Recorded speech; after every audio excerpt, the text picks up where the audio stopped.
Alors, MUSEM, il faut comprendre une chose, c'est un projet de la longue durée. MUSEM, c'est 10 ans de travail, 2 quinquennats, j'en connais beaucoup qui voudraient bien en faire 2 quinquennats.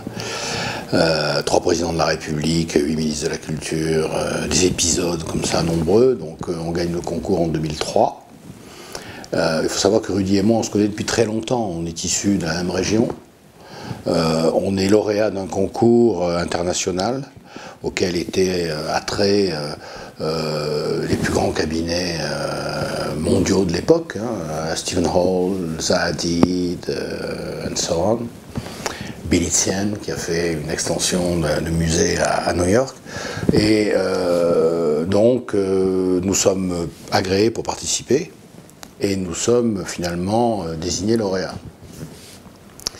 Il y a 10 ans. Le projet, c'est toujours l'explosion qui existe entre la compréhension d'un site et le contenu d'un programme. Il faut savoir qu'à l'époque, le programme était précis, le site était ce qu'il est, vous le connaissez. Donc tout était déjà en germe.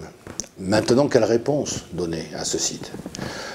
Comment répondre au fort, comment répondre à la minéralité, à l'épaisseur du fort, comment répondre à la ville agrégée et comment répondre à l'infini de la mer, c'était tout l'enjeu, le challenge comme vous dites. Et la réponse a été extrêmement soumise, je dirais d'une certaine manière, au contenu doctrinaire que l'urbaniste en chef d'Euroméditerranée, qui s'appelle Yves Lion, avait donné. C'est-à-dire un bâtiment qui faisait 72 mètres de côté, un carré de 72 mètres de côté, et 16 mètres de hauteur. Donc un cube de 72 par 72 et par 16. Pourquoi 16 ? Parce qu'il s'agissait que le bâtiment ne dépasse jamais la rase haute de la courtine du fort, c'est-à-dire du rempart du fort. Il ne fallait pas que le bâtiment vienne en rivalité. Et donc nous, on a opté pour un bâtiment qui finalement, aujourd'hui, on le dit féminin, on le dit gracile, on le dit dans sa mantille. À l'époque, et si vous regardez les images qui ont été rendues au stade du concours, la dimension bleue, la formidable dimension de la mer, elle est peu présente. C'est-à-dire que je dis qu'on l'a intériorisé, nous, parce que nous, on vit sur les rives de la Méditerranée, Rudy et moi, depuis longtemps. Donc on l'a intériorisé, alors que d'autres l'avaient mis en scène de manière plus nette. Mais nous, on savait que ce qu'on faisait était la meilleure réponse possible à la minéralité, à la lumière et à l'eau. Voilà. Et lorsque vous regardez comment on a travaillé sur le Fort Saint-Jean, comment on travaille sur le J4, tout ça étant évidemment le MUSEM, qu'est-ce que vous voyez ? Vous voyez que le Fort Saint-Jean, c'est une sédimentation historique extraordinaire, c'est une profondeur historique très grande. Il faut savoir que la ville grecque est sous nos pieds. Quand on foule la place d'Armes au Fort Saint-Jean, la ville grecque est là. Mais dès qu'on descend dans le bas-fort, c'est-à-dire dans la cour de la Commande, où vous êtes peut-être allé, vous avez une église qui est du XIIe, une tour du roi René qui est de la Renaissance, et puis une galerie des officiers qui est l'époque classique, celle de Louis XIV, et puis vous voyez un bâtiment. Ce bâtiment, il a été réalisé dans les années 70, donc au XXe siècle, et on est venu l'envelopper dans une espèce de cotte de maille en bronze. Pourquoi est-ce qu'on a choisi le bronze ? Et pourquoi est-ce que sur le J4, on choisit le béton fibré ultra performant ? Ce sont, là aussi, c'est une grande, comment dirais-je, fresque historique. C'est un grand lien historique. Il faut savoir que le bronze, c'est la raison pour laquelle Marseille existe. À l'époque, des phocéens maîtrisaient la technique du bronze. Or, le bronze, c'est un alliage de cuivre et d'étain. Et les phocéens cherchaient sans arrêt à trouver de l'étain pour fabriquer du bronze. Et ils allaient toujours vers l'ouest. En réalité, Marseille, comme l'a dit Fernand Braudel, Marseille, c'est une ville du Far West à l'époque. On allait vers l'ouest chercher le bronze, chercher l'étain. Et dans cette ruée vers l'étain, évidemment, ce qui est important, c'est l'étain, mais ce qui est surtout important, c'est la ruée. C'est-à-dire que tous ces phocéens qui venaient vers l'ouest pour chercher l'étain, ils sont finalement arrivés dans ce lieu, dans cette espèce de calanque du Lacidon. Ils y ont trouvé un espace très facile à aménager, un port, et ils ont décidé de s'installer là. Ce qui a sédentarisé la ville, c'est donc à la fois la mer, l'alliance de la mer et de la terre, et la recherche d'un métal. Et donc, vous avez là, en résumé, l'histoire de la ville.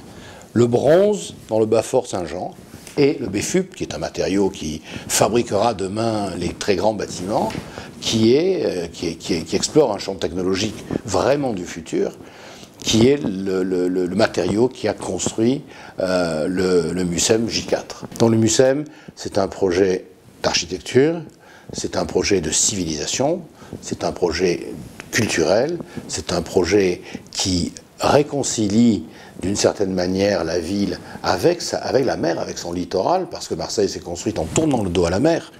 Marseille ne s'est pas construite en allant vers l'eau. Marseille s'est construite en tournant le dos à la mer. Quand vous regardez comment la ville rayonne, elle ne rayonne pas vers la mer, elle rayonne à partir de la mer vers les collines. Et donc, c'est un retour de la ville vers la mer. Voilà, c'est tout ça. Et c'est ce que les gens ressentent quand ils sont au MUSEM. Ils ne savent pas l'expliquer, probablement comme moi je vous l'explique, mais ils le sentent, ils le ressentent, et c'est ça qui est important.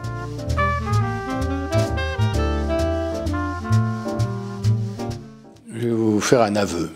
Lorsqu'on a fait le concours, et lorsqu'on travaillait sur ce projet en béton fibré ultra performant, avec ce matériau, et en faisant appel à une technologie qui est une technologie très maîtrisée par les Français, qui est la pré- et la post-contrainte, pour tout vous dire, quand on ne savait pas le construire.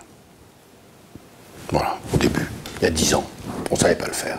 Mais on s'est entouré de garde-fous, on s'est entouré évidemment de consultants extérieurs, et il y a en France de grands laboratoires, notamment il y en a un qui est le CSTB, qui valide les dispositifs expérimentaux. Ce bâtiment est un bâtiment expérimental, c'est un prototype expérimental. C'est un concept building. Est-ce que demain, ça sera la règle de construire comme ça? Je ne peux pas vous répondre. D'abord, c'est plus cher. Ensuite, ça fait appel à la maîtrise de technologies qui sont des maîtrises de technologies très sophistiquées. Je pense que le matériau a un avenir. Je pense que ce que le MUSEM J4, le bâtiment, a produit de preuves tangibles que les dispositifs qu'on avait imaginés tenaient pourra faire école. Est-ce que demain, le béton fibré ultra performant sera mutatis mutandis ce qu'a été le béton armé au début du XXe? Je serais bien incapable de vous donner une réponse. Moi, je suis spontanément, j'ai envie de vous dire oui.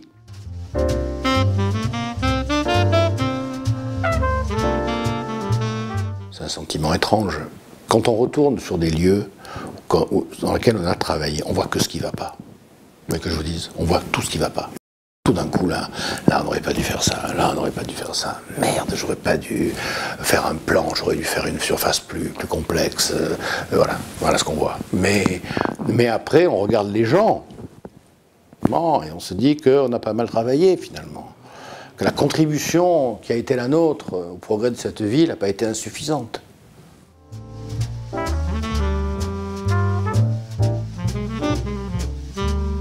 Quel futur pour Marseille? Avec la profondeur historique que je vous ai expliquée, en vous disant elle en a vu d'autres. C'est une vieille ville, vous savez, elle est solide parce qu'elle a beaucoup souffert et elle a beaucoup joui aussi. Moi, je lui demanderais, je lui souhaiterais d'être un peu moins fière sans raison de ce qu'elle est, d'aller vers de ne pas refuser le progrès, mais de ne pas être soumise à la propagande du progrès. Je lui demanderai d'enseigner à ses enfants l'importance d'apprendre.